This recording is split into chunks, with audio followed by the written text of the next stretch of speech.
Assalamualaikum warahmatullahi wabarakatuh. Kenalkan, nama saya Rehaniam Opa, NPM 211000028 dari kelas A. Saya di sini akan mempresentasikan resum tentang pengantar hukum Indonesia. Dimulai dari definisi dan peristilahan PHI. PHI adalah kepanjangan kata pengantar hukum Indonesia. Ada 3 kata dalam istilah ini, yaitu pengantar, hukum, dan Indonesia.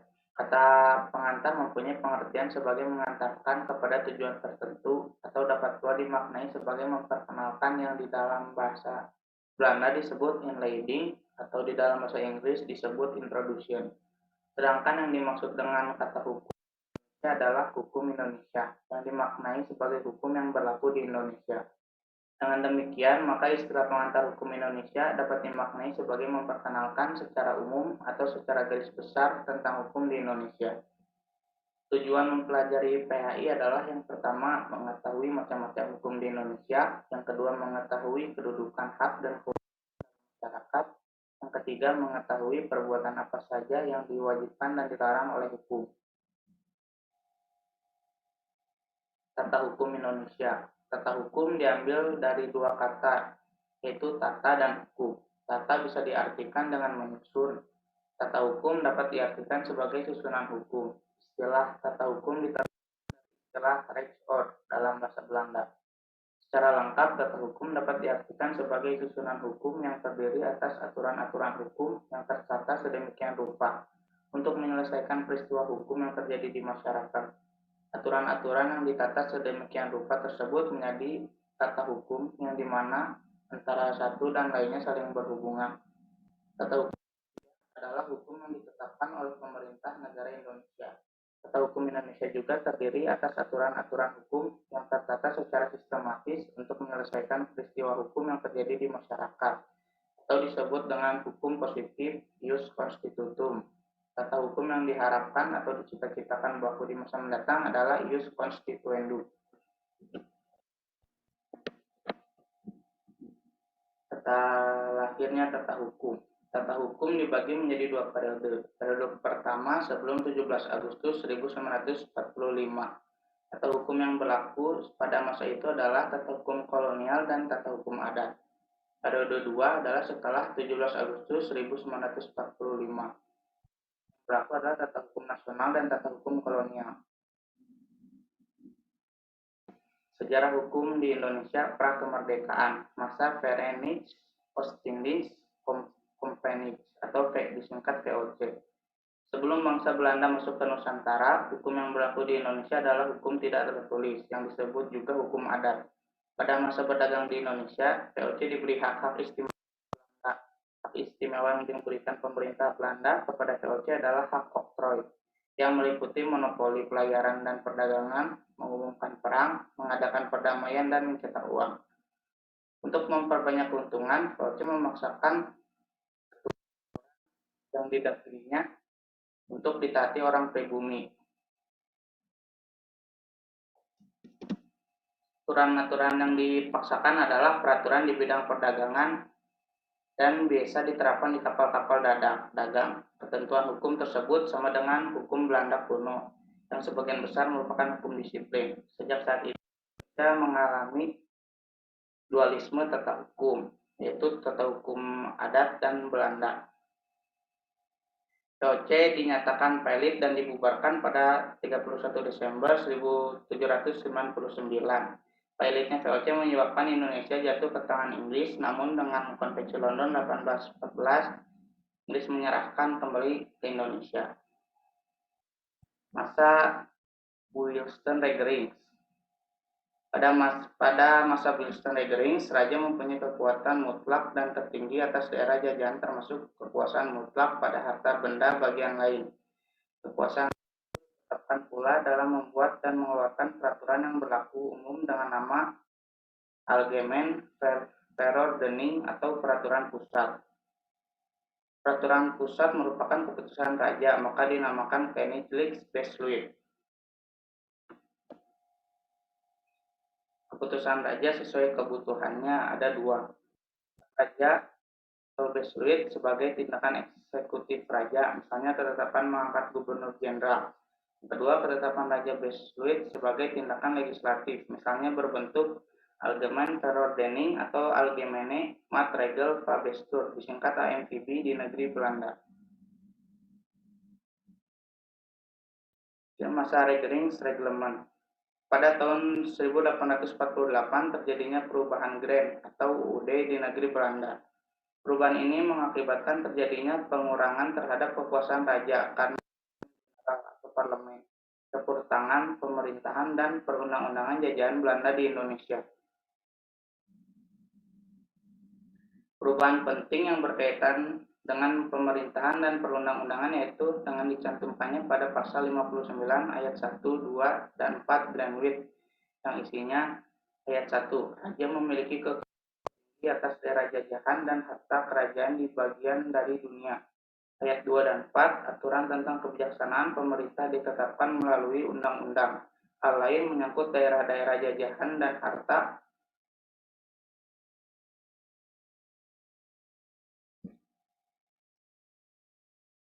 dalam undang-undang. Selanjutnya, dari ketentuan pasal tersebut tampak jelas berkurangnya kekuasaan raja pada daerah jajahan Belanda di Indonesia. Peraturan-peraturan yang menata daerah jajahan tidak ditetapkan semata-mata dengan konflik-konfliknya, tetapi peraturan tersebut ditetapkan bersama raja dan parlemen. Dengan peraturan tersebut, sistem pemerintahnya diubah dari monarki konstitusional ke monarki konstitusional parlementer. Masa Indis Test Regeling. Indis Test Regeling atau disingkat IS adalah peraturan yang mengganti dan mulai berlaku pada 1 Januari 1926. Pada masa IS berlangsung, tata hukum yang berlaku di Hindia Belanda adalah hukum tertulis dan tidak tertulis atau hukum adat, dan sifatnya masih pluralistis, khususnya hukum perdata. Pada pasal 131 IS menjelaskan bahwa hukum apa yang berlaku untuk masing-masing golongan, dan pasal 163 membagi penduduk dalam Eropa, pribumi, dan timur asing. Masa Jepang atau Osamu Seirei. Pada masa penjajahan Jepang, Hindia Belanda dibagi menjadi dua, yaitu Indonesia Timur dan Indonesia Barat. Pada masa pemerintahan Jepang, pemerintahan di Indonesia berpedoman pada undang-undang yang disebut Gun Seirei melalui Osamu Seirei. Gun Seirei nomor 14 tahun 1942 mengatur susunan lembaga peradilan yang terdiri dari yang pertama, Hoin berasal dari Landrat atau pengadilan negeri. Yang kedua, Keiza Hoir berasal dari atau hakim kepolisian. Yang ketiga, Ken Hoin berasal dari Regenskamp Gerecht atau pengadilan kabupaten. Yang keempat, Gun Hoin berasal dari distrik Gerecht atau pengadilan kewedanan. Yang kelima, Koikyo berasal dari Hof for Islami Estate Zaken atau Mahkamah Islam Tinggi. Yang keenam, Soyo Hoin berasal dari Bristrats atau Rapat Agama. Yang ketujuh, Gunsai Ken 1 Kyoko terdiri dari Tiho Ken 1 Kyoko atau Kejaksaan Pengadilan Negeri berasal dari Paket for the Landraden. Pasca kemerdekaan. Sudah kemerdekaan, Indonesia mengalami 5 zaman pemerintahan. Yang pertama, Orde Lama. Periode ini berlangsung dari 17 Agustus 1950 sampai 6 Juli 1959 pada zaman Presiden Soekarno.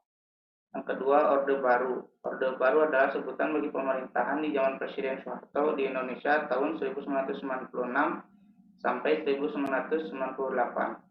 Yang ketiga, reformasi. Di Indonesia era ini mulai di saat Presiden Soeharto mengundurkan diri pada tanggal 21 Mei 1999 dan digantikan oleh Wakil Presiden B.J. Habibie. Tujuan dari reformasi adalah memperbaiki sistem hukum, menegakkan supremasi hukum, sistem politik, agar dapat menjadi negara. Yang keempat, Kabinet Bersatu.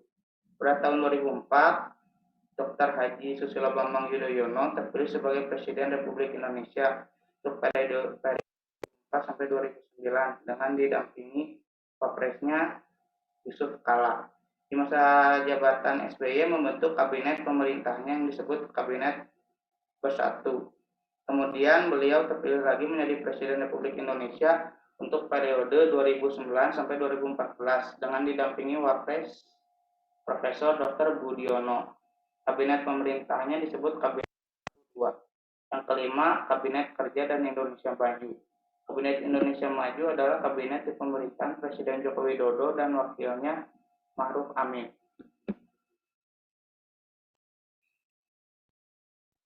Hukum yang berlaku di Indonesia. Hukum Eropa kontinental. Pengaruhnya pada hukum positif Indonesia adalah asas legalitas, hukum pidana, hukum publik. Anglo-Saxon pengaruhnya hukum kontrak dan hukum privat. Hukum adat pengaruhnya pada hukum pertanahan. Hukum Islam pengaruhnya pada hukum perkawinan, hukum waris.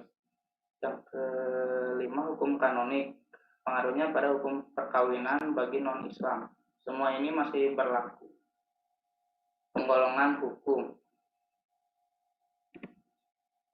berdasarkan sumbernya. Pertama, undang-undang. Hukum yang tercantum dalam perundang-undangan. Kedua, kebiasaan atau adat. Hukum yang timbul di masyarakat. Yang ketiga, traktat. Hukum yang ditetapkan oleh negara-negara dalam perjanjian antar negara. Yang keempat, jurisprudensi. Hukum yang dibuat oleh hakim dalam bentuk putusan hakim. Berdasarkan wujudnya. Tertulis dan tidak tertulis. Tertulis adalah hukum yang dibuat oleh lembaga yang berwenang dalam bentuk tertulis dan dicantumkan dalam berbagai peraturan negara. Tidak tertulis adalah hukum yang tumbuh dalam keyakinan masyarakat. Berdasarkan tempat berlakunya. Hukum lokal. Hukum lokal adalah hukum yang mengatur pada di daerah tertentu. Hukum nasional adalah hukum yang berlaku di dalam wilayah negara tertentu, dan hukum internasional adalah hukum yang mengatur antar dua negara atau lebih. Berdasarkan waktu berlakunya. Ius constitutum dan ius constituendum. Ius constitutum adalah hukum yang berlaku sekarang bagi suatu masyarakat tertentu di dalam daerah tertentu. Ius constituendum adalah hukum yang diharapkan dapat berlaku pada waktu yang akan datang. Hukum berdasarkan golongan berlakunya. Pertama, hukum satu golongan adalah hukum yang mengatur dan berlaku hanya bagi satu golongan tertentu. Yang kedua adalah hukum semua golongan, hukum yang mengatur dan berlaku bagi semua golongan warga negara. Yang ketiga adalah hukum antar golongan, hukum yang mengatur dua orang atau lebih yang masing-masing pihak tunduk pada hukum yang berbeda. Berdasarkan isinya. Pertama, hukum privat. Privat adalah aturan hukum yang mengatur kepentingan umum atau dapat dikatakan sebagai aturan hukum yang mengatur hubungan antara negara dengan perseorangan atau hubungan negara dengan alat perlengkapannya. Hukum publik adalah aturan hukum yang mengatur kepentingan perseorangan atau dapat dikatakan sebagai aturan hukum mengatur hubungan hukum antara orang yang satu dengan yang lainnya. Berdasarkan sifatnya, memaksa atau Duijningen Recht, aturan hukum yang dalam keadaan konkret tidak dapat dikesampingkan.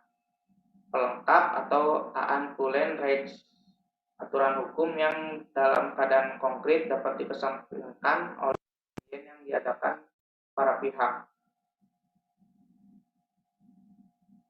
Berdasarkan fungsinya, hukum material adalah aturan yang menentukan hak-hak dan kewajiban, memerintahkan dan melarang berbagai perbuatan orang dalam masyarakat. Hukum formil adalah aturan hukum yang mengatur cara bagaimana mempertahankan aturan hukum material. Ius constitutum dan ius constituendum. Ius constitutum artinya hukum yang berlaku saat ini atau hukum yang telah ditetapkan, atau disebut juga hukum positif. Contohnya KUHP, KUH Perdata, dan UU yang berlaku saat ini. Ius constituendum berarti hukum yang dicita-citakan atau diangan-angankan di mendatang. Contohnya RUU atau rancangan undang-undang. Sumber hukum. Sumber hukum adalah segala sesuatu yang dapat menimbulkan aturan-aturan yang mengikat dan memaksa, sehingga apabila peraturan tersebut dilanggar, dapat menimbulkan sanksi yang tegas dan nyata bagi pelanggarnya. Sumber hukum menjawab asal atau dari mana hukum itu berasal. Terdapat dua macam hukum. Yang pertama, sumber hukum material adalah sumber hukum yang menentukan isi hukum. Sumber hukum material diantaranya berupa kaidah atau norma. Kedua, sumber hukum formal adalah bentuk-bentuk hukum untuk memberlakukannya hukum berdasarkan pada tata cara dan bentuk hukum yang diberlakukan. Hukum pidana. Hukum pidana objektif adalah peraturan yang mengandung segala larangan dan keharusan yang apabila dilanggar diancam pidana oleh UU. Hukum pidana subjektif adalah peraturan yang mengatur hak negara untuk menghukum seseorang yang melakukan satu perbuatan yang dilarang oleh hukum. Hukum pidana objektif ada dua isinya. Pidana material adalah peraturan yang menjelaskan perbuatan-perbuatan apa yang dikenakan hukuman. Pidana formil adalah peraturan yang mengatur bagaimana cara menghukum seseorang yang melanggar dari peraturan hukum pidana material. Pengertian hukum pidana menurut para ahli. Yang pertama, menurut Muljanto, hukum pidana adalah bagian daripada keseluruhan hukum yang berlaku di suatu negara yang mengadakan dasar-dasar dan aturan-aturan untuk menentukan perbuatan-perbuatan mana yang tidak boleh dilakukan, yang dilarang disertai dengan ancaman atau sanksi yang berupa tertentu bagi siapa yang melanggar larangan tersebut, menentukan kapan dan dalam hal apa kepada mereka yang telah melanggar larangan-larangan itu dapat dikenakan atau dijatuhi hukuman pidana sebagaimana yang telah diancamkan, menentukan dengan cara bagaimana pengenaan pidana itu dapat dilaksanakan apabila ada orang yang disangka telah melanggar larangan tersebut. Menurut Pompe, hukum pidana adalah semua aturan-aturan hukum yang menentukan terhadap perbuatan-perbuatan apa yang seharusnya dijatuhi pidana dan apakah macamnya pidana itu.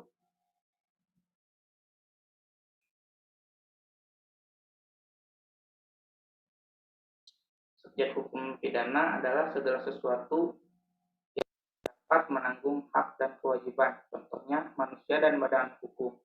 Objek hukum pidana adalah segala sesuatu yang berguna dan dapat dimanfaatkan oleh subjek hukum, contohnya adalah barang bukti. Asas-asas hukum pidana. Yang pertama ada asas legalitas, yang kedua asas teritorial, yang ketiga asas nasional aktif, yang keempat aktif, yang kelima asas universalitas. Hukum perdata.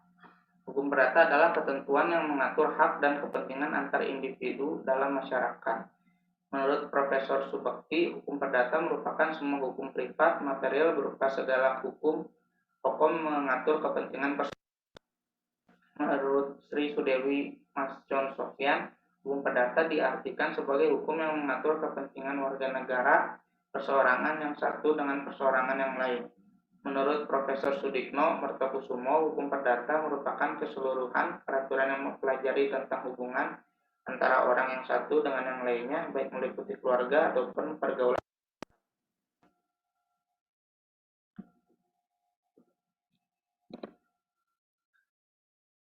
Subjek hukum perdata adalah sesuatu yang menurut hukum berhak dalam melakukan perbuatan hukum, contohnya manusia dan badan hukum. Objek hukum perdata adalah segala sesuatu yang berguna bagi subjek hukum, dapat dijadikan permasalahan hukum, dan dapat dikuasai oleh hukum. Objek hukum pada umumnya adalah benda. Asas-asas hukum perdata. Yang pertama, asas kebebasan berkontrak. Yang kedua, asas kepastian hukum. Yang ketiga, asas konsensualisme. Yang keempat, asas itikat baik. Yang kelima, asas kepribadian. Hukum.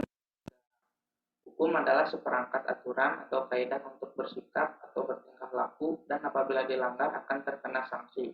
Tata negara adalah sistem penata negara yang berisi ketentuan mengenai struktur kenegaraan dan substansi norma kenegaraan.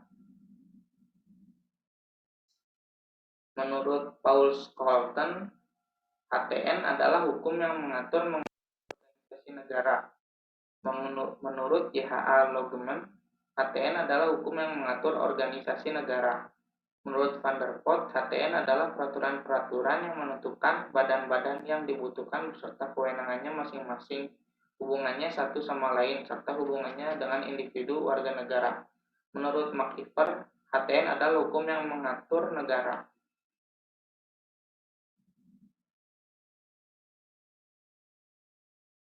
Subjek HTN adalah hasil kerja dari subjek penyelenggara pemerintah dalam arti luas sehingga meliputi eksekutif, legislatif, dan yudikatif.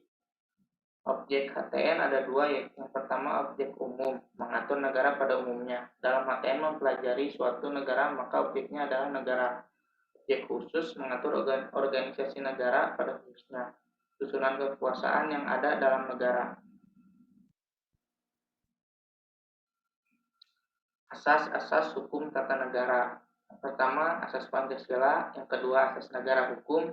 Yang ketiga, asas rakyat. Yang keempat, asas negara kesatuan. Yang kelima, asas pemisahan kekuasaan dan check and balance.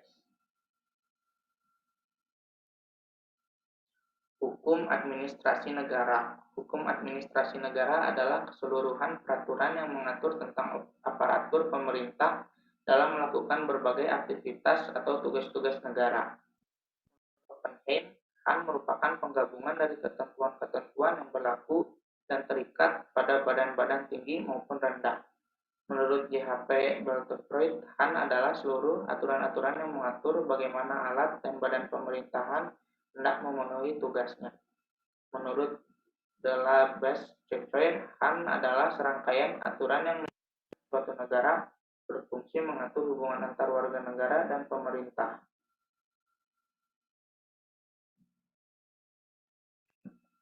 Subjek HAN adalah jabatan-jabatan administrasi negara mulai tingkat pusat sampai tingkat daerah. Contohnya adalah pegawai negeri. Objek HAN adalah pokok permasalahan yang akan dibicarakan dalam hukum administrasi negara. Contoh objek materialnya manusia. Contoh objek formalnya adalah keputusan hukum badan pemerintah. Asas administrasi negara. Ex-ante rule, asas prinsipal of legality atau kepastian hukum, asas prinsipal of proportionality atau keseimbangan, asas prinsipal of equality atau kesamaan, asas prinsipal of correctness atau bertindak cermat, asas prinsipal of motivation atau motivasi, asas prinsipal of non-misuse of campaigns atau jangan mencampur adukan kewenangan.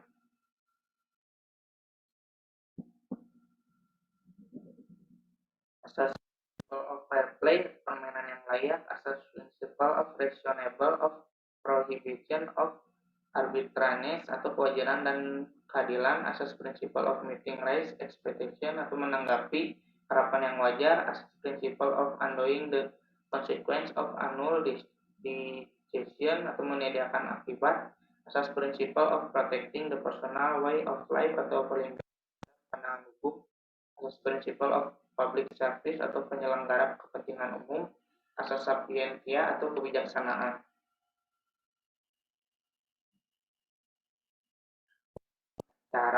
Hukum acara adalah rangkaian aturan yang mengatur tata cara mengajukan suatu perkara ke suatu badan peradilan atau disebut pengadilan, serta cara-cara hakim memberikan. Hukum acara mengatur cabang-cabang hukum yang umum, seperti hukum acara pidana dan perdata.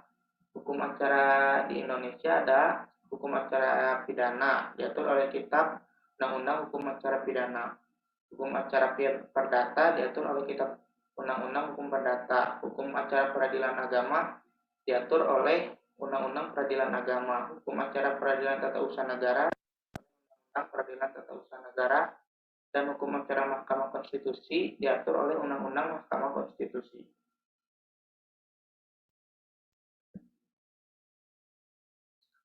Hukum dagang. Hukum dagang sebagai bagian dari hukum privat atau hukum sipil, yaitu hukum yang mengatur hubungan antara individu yang lain kebutuhan hidupnya.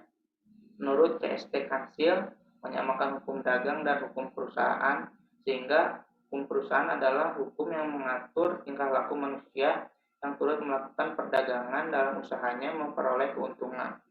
Menurut Purwosucipto, hukum dagang sebagai hukum perikatan yang timbul dalam lapangan perusahaan.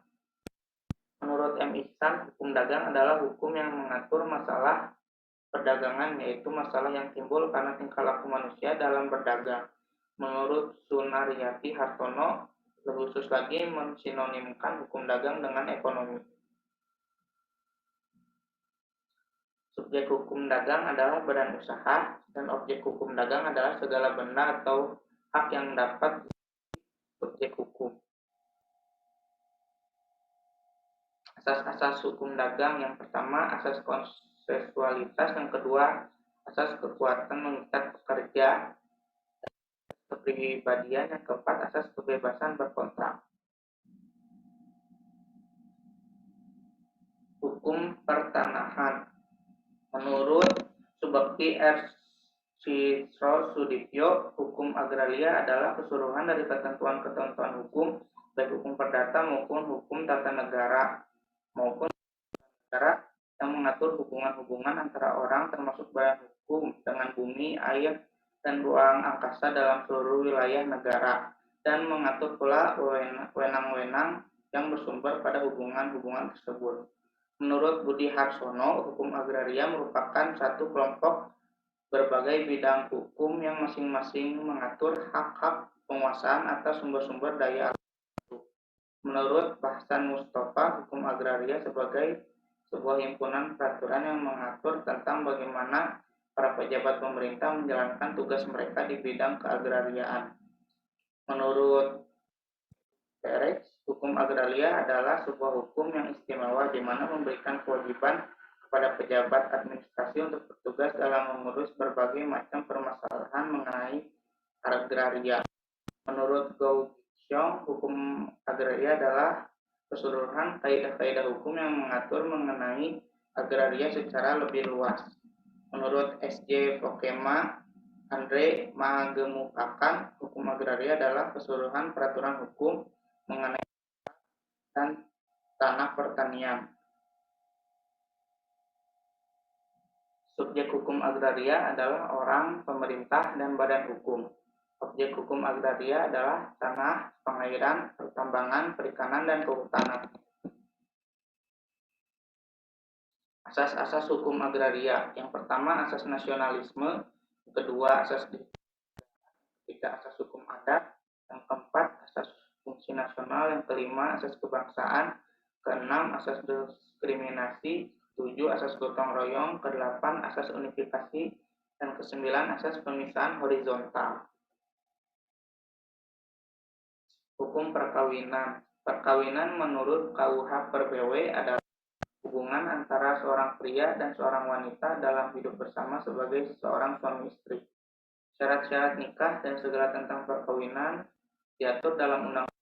Syarat-syarat tersebut diatur dalam Undang-Undang RI Nomor 1 Tahun 1974 tentang perkawinan dan diperbarui dengan Undang-Undang RI Nomor 16 Tahun 2019.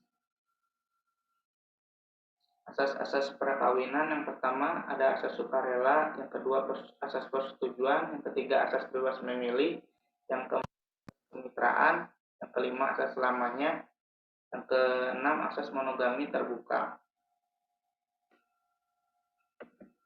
Sekian presentasi dari saya. Assalamualaikum warahmatullahi wabarakatuh.